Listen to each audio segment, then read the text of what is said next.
The year is 2002.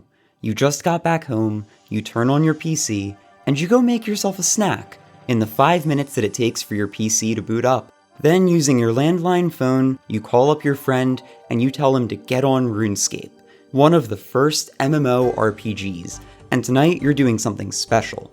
You are going to kill the King Black Dragon, the hardest fight in the entire game. Fast forward 24 years, and though the gear may be better, this fight is the exact same.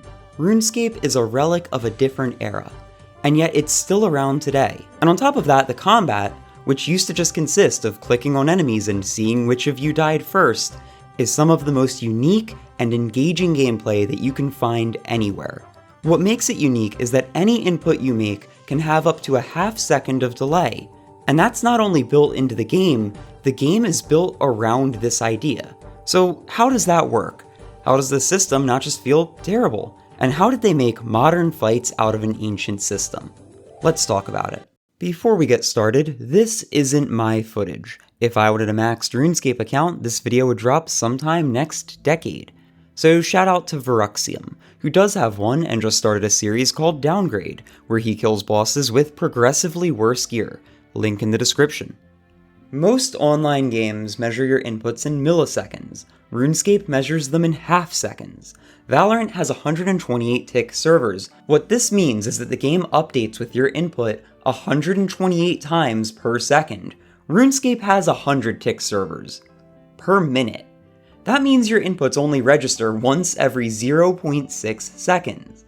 It's slow, it's weird, and it's some of the most challenging, high-energy content you'll ever see.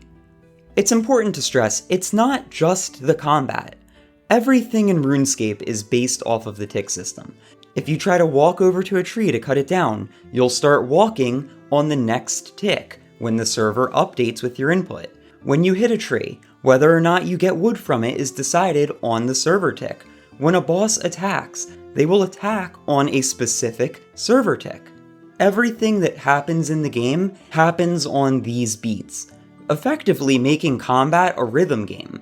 Yes, you and the projectiles visibly are moving, but where your character is shown to be usually isn't where you actually are, unless you're standing still, of course. Moving around is based on tiles, almost like chess. If you're walking, you move one tile per tick. If you're running, you move two.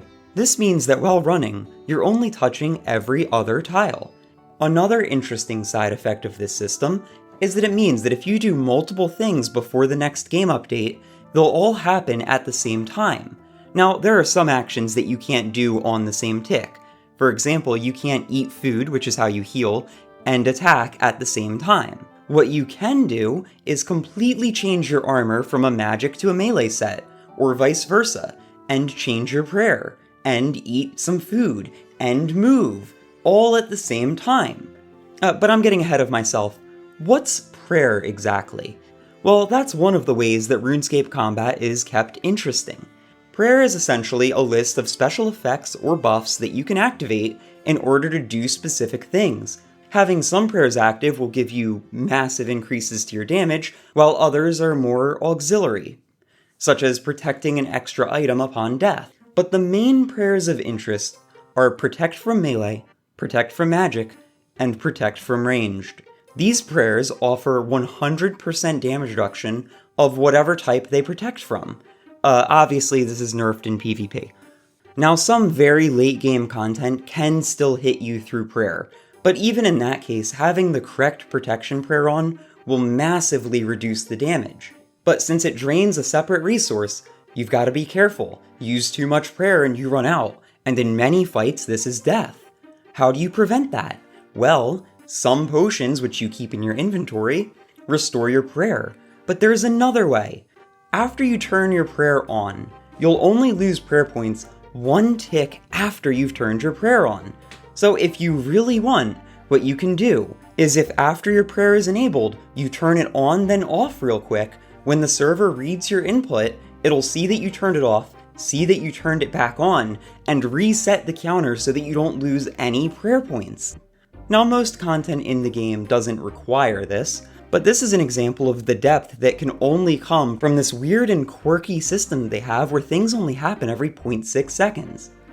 And now, even if you've never heard about RuneScape before this video, you can probably see how the game gets to be so challenging at a higher level. Higher level content forces you to do more things in one tick, and to keep better track of how many ticks it's been since something happened. For example, some bosses only do their special attack every 3 ticks. Or in the Colosseum, which is by far some of my favorite content they've added in years, you have to parry specific attacks.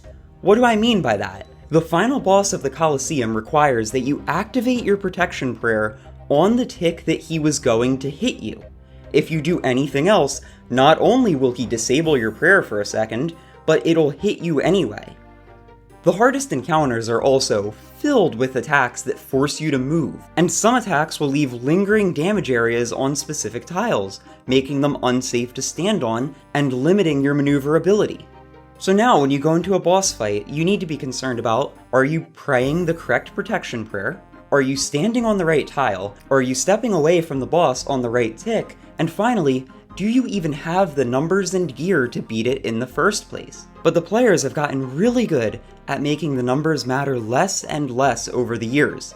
Prayer flicking will give you infinite prayer if you're a human metronome, but if you ever mistime it and disable your prayers on the wrong tick, they're not coming back on until the next one. There's certain routes you can run in some boss rooms which makes the boss really struggle to actually hit you. The level of optimization that this game has gone through from the players is only matched by the creativity of the devs in finding new weird things to make you do.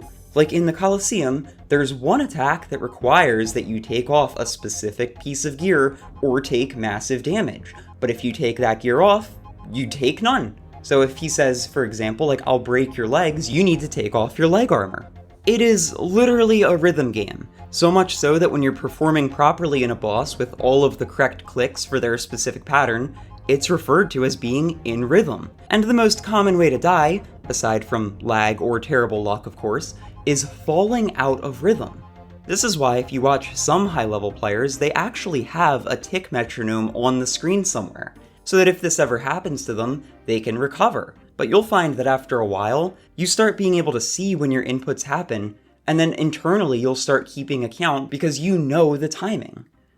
Essentially, it's a game where the better you get at keeping this rhythm, the more smooth you make the game look, which is probably why if you've tried to play the game after watching a stream, you went, why does this not look like the person who was playing? Because better players make it look not only easy, but responsive. I just think that this is such a cool example of turning a limitation into its own type of gameplay. It's like a more impressive version of the fog of Silent Hill, where for those who don't know, the iconic fog of that series was originally meant to hide the horrific pop-in of the PlayStation 1. And yet it made for such good atmosphere that it's been a mainstay of the series ever since. Old school RuneScape took the idea of server ticks and slow updates and built an entire game around it. They actually did try to update and modernize the game servers, but they lost a huge portion of their community because it felt wrong.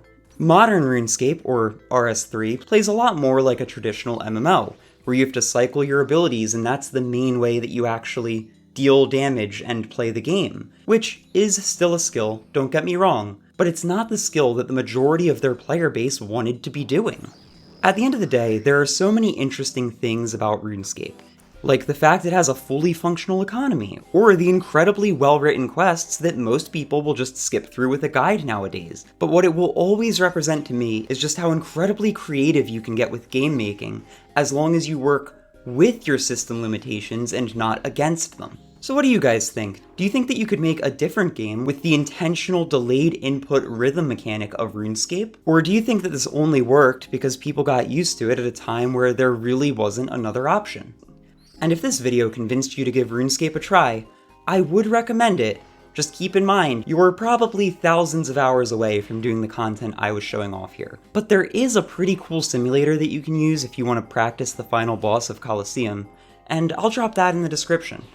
But yeah, that's about everything I wanted to say about the absolutely one-of-a-kind core system of RuneScape. Again, thank you to Vuruxium for the footage. Let me know if you liked this style of content, where I'm a lot more positive about how I talk about interesting game design. And till next time, see ya.